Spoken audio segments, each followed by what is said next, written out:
We thank God for so much in our lives, the blessing of our faith, the love of our friends and families, and the support of our communities at church and in our neighborhoods, and the great nation in which we live. But there are also matters that trouble and challenge us all. Wars in Ukraine and the Middle East, economic hardships that threaten many with the loss of shelter and food, and unfortunate divisions and polarizations in our country. In this complex mix of things, we have the upcoming election right ahead of us.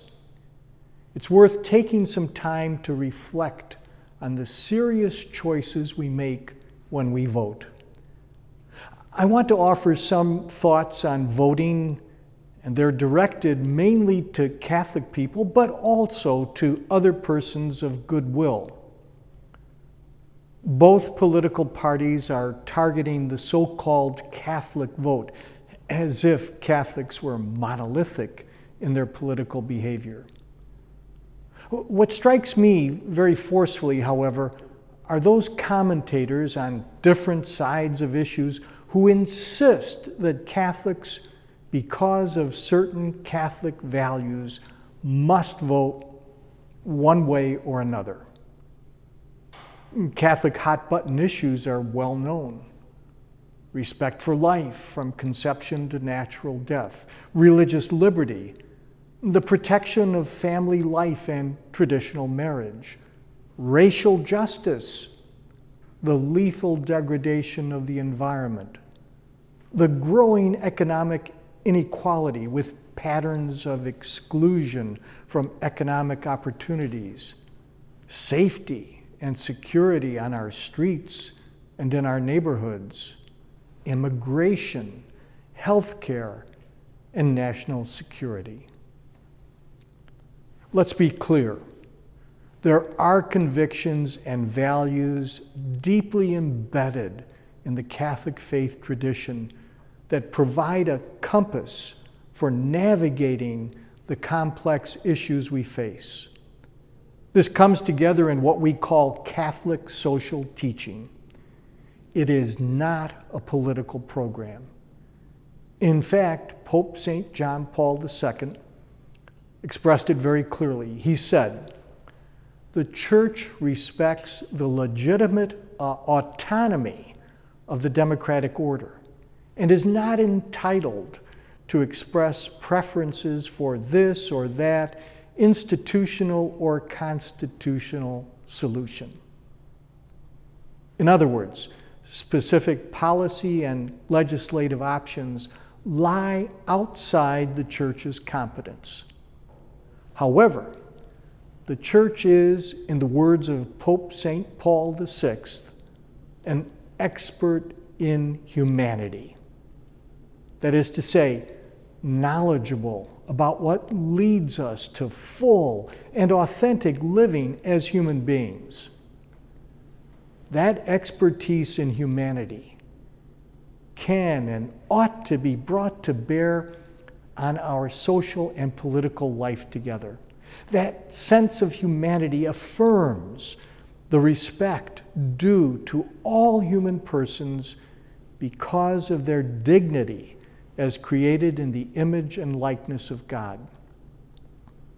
We also affirm that we are all connected to each other and share a common destiny, and that is human solidarity. So let's return to the question of voting, and let's begin with a very sobering assessment. No party, no candidate, no platform is in complete sync with the values and convictions of the Catholic faith tradition. Look, for example, at how Pope Francis has framed our deeply held respect for life. He writes, "Our defense of the innocent unborn needs to be clear, firm, and passionate, for at stake is the dignity of a human life, which is always sacred. Equally sacred, he continues, are the lives of the poor, those already born, the destitute, the abandoned, and the underprivileged, the vulnerable, the infirm, elderly exposed to euthanasia, the victims of human trafficking, new forms of slavery, and every form of rejection. That's Pope Francis on respect for life. Clearly, no party, no platform, no candidate pulls all of that together. In some instances, parties and candidates seem diametrically opposed to Catholic values. So if none of the parties and candidates support and sustain all of the values that we embrace as central to our life together, what do we do in the matter of voting? Do we sit out the electoral process? Do we hold our nose and just go with a gut feeling or a hunch? For Catholics, sitting out the election is not an option. The Catechism of the Catholic Church has this to say: it is the duty of citizens to contribute along with the civil authorities to the good of society in a spirit of truth, justice, solidarity, and freedom. Submission to authority and co-responsibility for the common good make it morally obligatory to pay taxes, to exercise the right to vote, and to defend one's country. That's in the Catechism, numbers 2239 and 2240. So there's a moral obligation to vote, unless, of course, we are legitimately impeded. Where does that leave us? We find ourselves in a set of circumstances that are far from ideal. What then ought a Catholic voter do?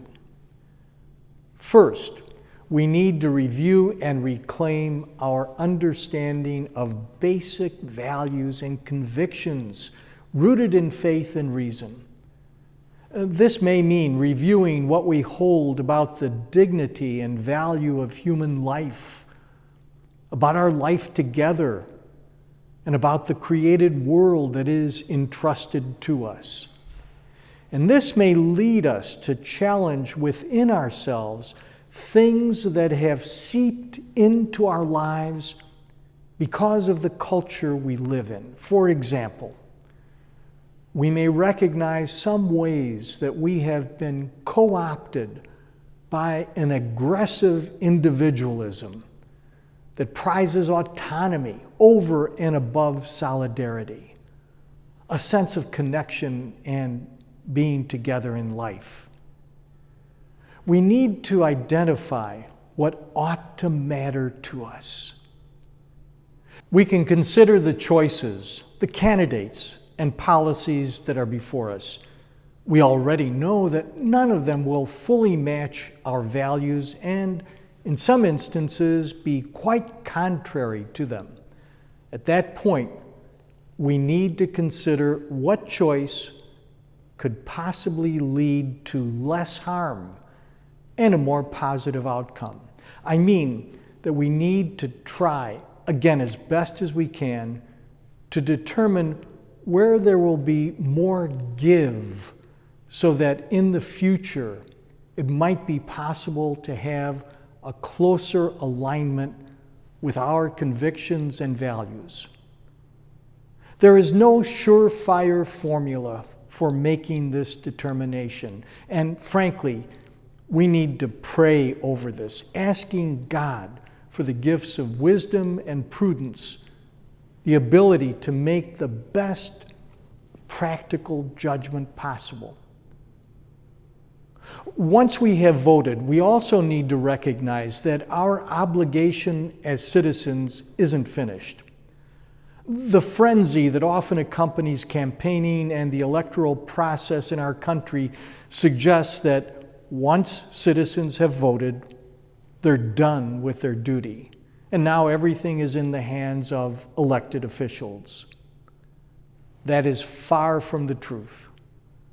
Voting is one component of a much larger process of civic engagement that obliges all citizens. In a particular way, when we have felt constrained by the limited choices offered to us to select someone who embraces values that contradict our own, we need to follow up. We need to work for change by offering a voice and making sure that office holders are held accountable. This is part of the moral obligation citizens assuming responsibility and engaging in participation in a democratic society. In fact, Pope St. John Paul II addressed these realities when he wrote, "The Church values the democratic system inasmuch as it ensures the participation of citizens in making political choices, guarantees to the governed the possibility of both electing and holding accountable those who govern them, and of replacing them through peaceful means when appropriate." When he gave us life and each other in this world, the Lord entrusted us with great responsibility. We are called to be good stewards of the social and political order that enables us to prepare a way in justice, truth, and peace for the coming of his kingdom. As citizens, we exercise that stewardship when we vote, when we participate in the democratic process, and when we bring our values and convictions to shape our society.